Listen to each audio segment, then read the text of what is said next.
Welcome back to the Rich Nonprofit. This is straight talk for mission-driven leaders. While you're sitting there wondering why your funding applications keep getting rejected, there is probably another organization that has just secured their biggest grant ever.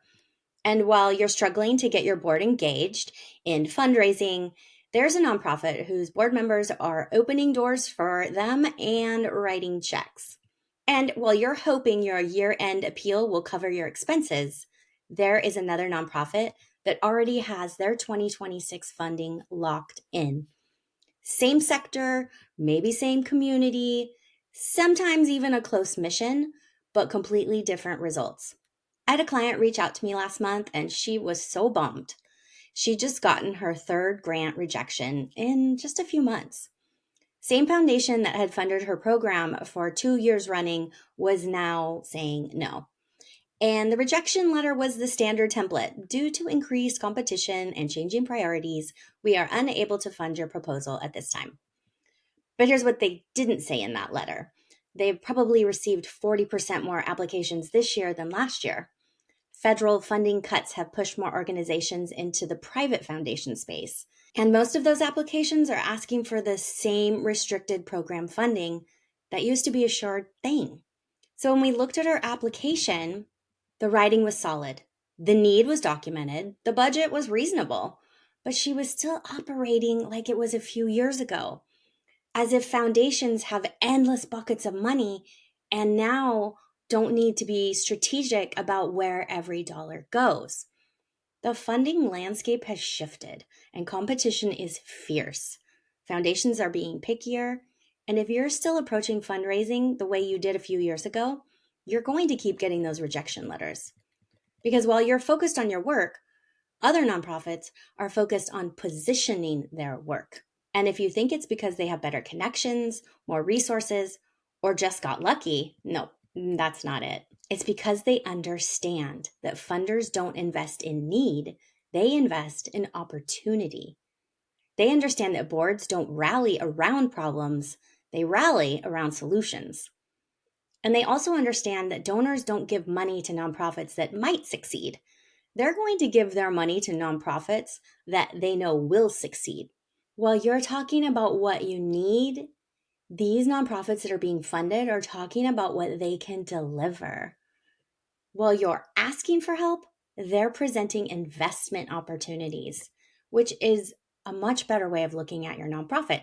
It's looking at it like a business, and that is why they are getting the funding that you want. This is a pattern I see over and over in my work with nonprofit leaders. The nonprofits that get funding consistently don't just do good work, of course they do, but they position this work strategically. They align their mission with funder priorities. They communicate their outcomes in funder language, and they build relationships long before they need the money. And most importantly, they create conditions that make the funding easy and inevitable. But first, you have to stop making these past mistakes that are keeping you stuck from getting that money. So let me walk you through the 5 biggest mistakes I see from nonprofit leaders when it comes to funding. Mistake number 1, you're leading with need instead of opportunity. I hear this a lot. We desperately need $50,000 to keep our tutoring program running. No.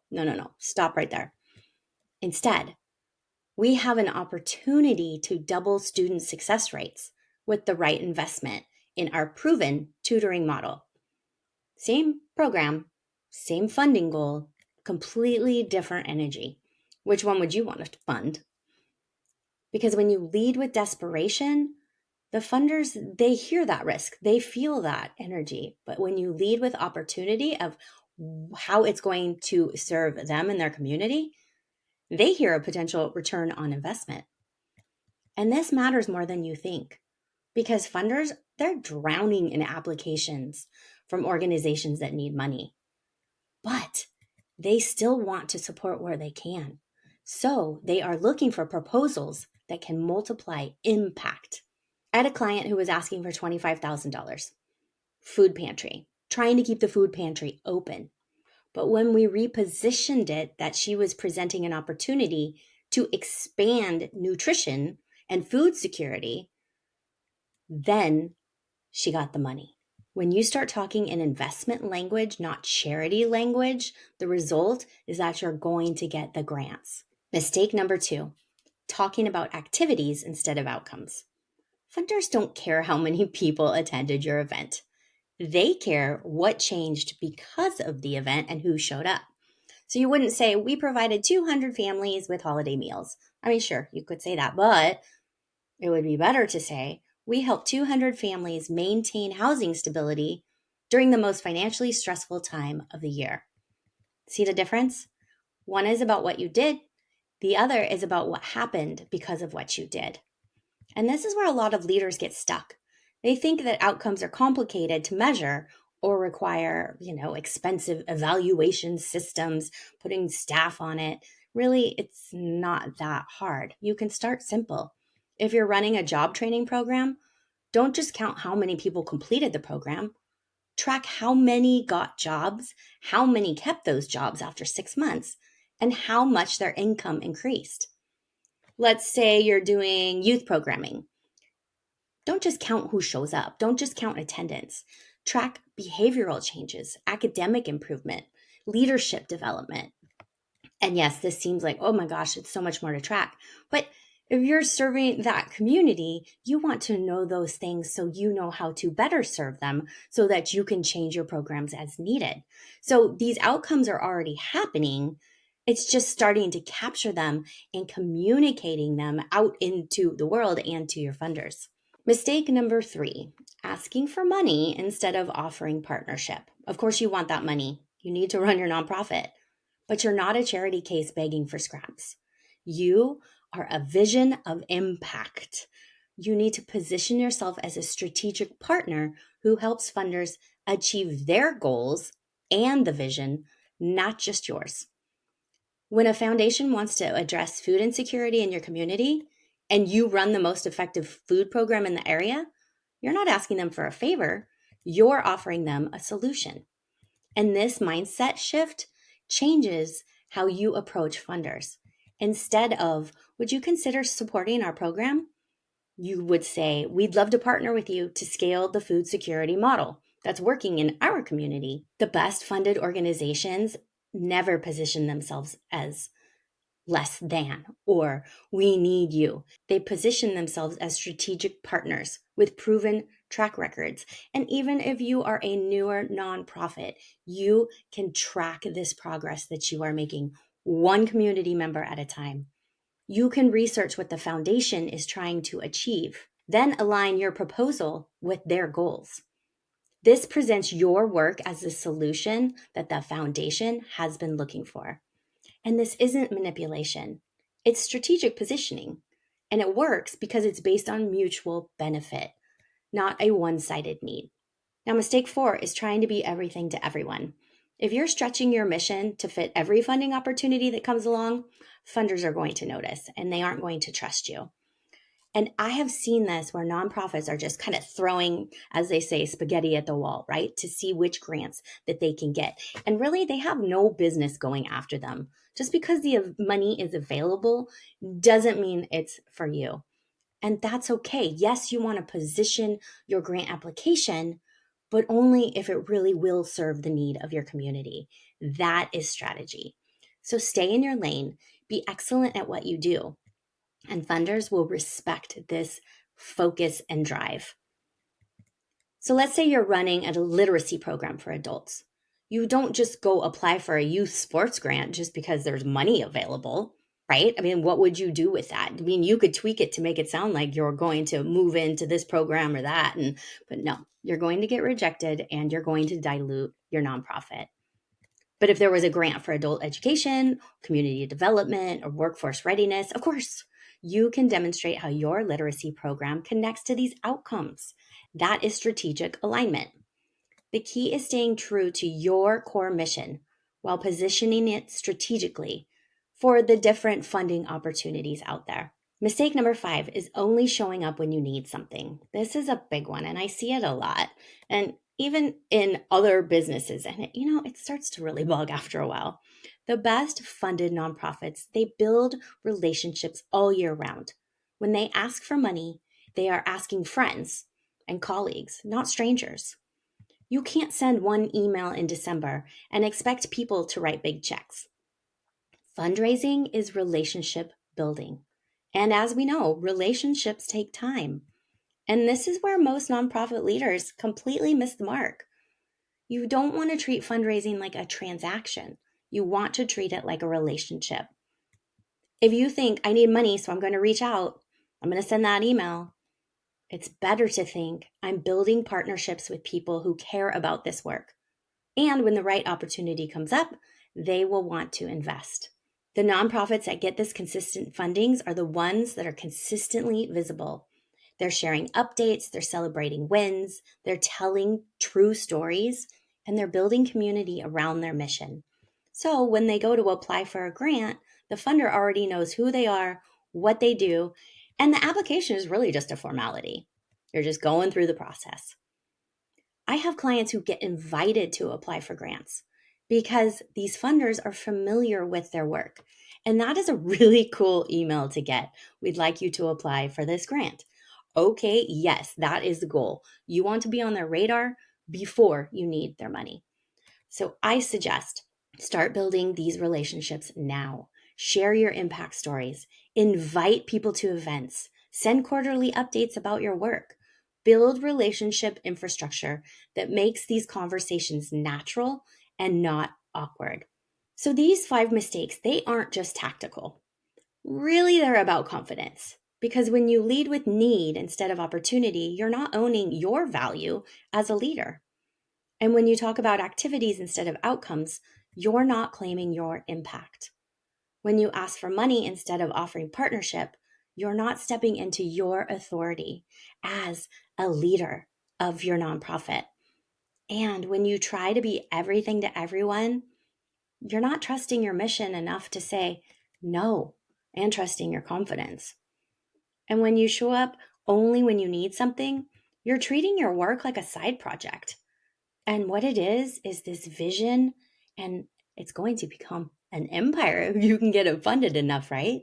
So I think of these funding mistakes as leadership gaps. And until you fix the leadership part, no amount of grant writing tips are going to help you solve your funding problems. This is what I like to help nonprofit leaders work on and fix inside my Boardroom to Bold Leader intensives. We spend 45 minutes in a session one-on-one where we take one of these areas where you're feeling less confident and underprepared, and we flip it strategically so that you then have more time, a plan, you have more energy, and you can lead like the CEO that your nonprofit needs and that I know you already are. These funding issues, they're just positioning problems, some confidence problems, strategic leadership issues, and they can be solved. Now, while you're listening to this, other nonprofit leaders are already implementing these strategies. They're aligning their funder language, activating board members, building relationships. And here's what I want you to know. It's not going to get easier out there. And nonprofits that position themselves strategically are going to get the funding that is available. So here's what you can do this week to start shifting your approach. First, audit your last 3 funding applications. Ask yourself, did you lead with need or opportunity? Did you talk about activities or outcomes? And did you position it as asking for help or offering partnership? Be honest about what you find. It's okay to discover that you've been making these mistakes and maybe even consistently, because today you can change that. And then second, look at your top, let's say 5 potential funders and spend some time, or have your staff delegate. It's always a good thing. Research what they have funded in the last year. Not what their website says, but where they put their money, especially this past year as things have changed. Then look at how those organizations have talked about their work. You'll start to see patterns in the language that they are using and that they want to hear for people that they fund. And then third, I would schedule coffee with a board member, one board member this month, not to ask them for anything, but to update them on your wins, get some perspective on your funding strategy, and just connect with them. Because board members who feel connected to your mission even more or more likely to open doors for you. And then fourth, write down your organization's 3 biggest wins from this year. Not activities or events, but wins. Then practice talking about these wins in terms of what changed for the people you serve. This is harder than it sounds because we are all trained to be humble about impact. But you know what? Humility doesn't get funded. Results get funded. And fifth, identify one relationship that you need to build for your funding goals and reach out to that person this week. Yes, you're already reaching out to a board member, but maybe you can find another person in your community, in your circle, a colleague that you could just reach out to and network with, not to ask for money, but to start a conversation. This could maybe be someone at a foundation or another nonprofit leader who could become a strategic partner. The key is starting the relationships before you need anything from them. And it's not about what can this person give me. It really is about the networking and the relationships because it goes both ways. Maybe they need something from you one day. These 5 actions, they're not going to change your funding overnight. I'm not saying that.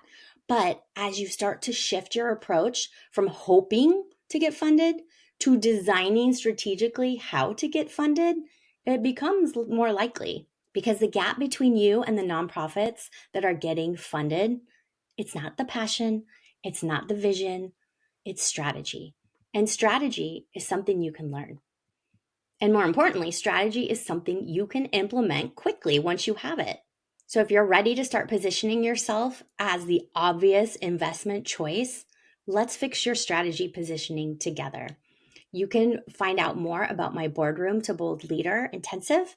There is a link in the show notes. And I want you to remember that your work deserves funding and your leadership deserves to be resourced. So let's go get you more money. And I will see you next time on The Rich Nonprofit.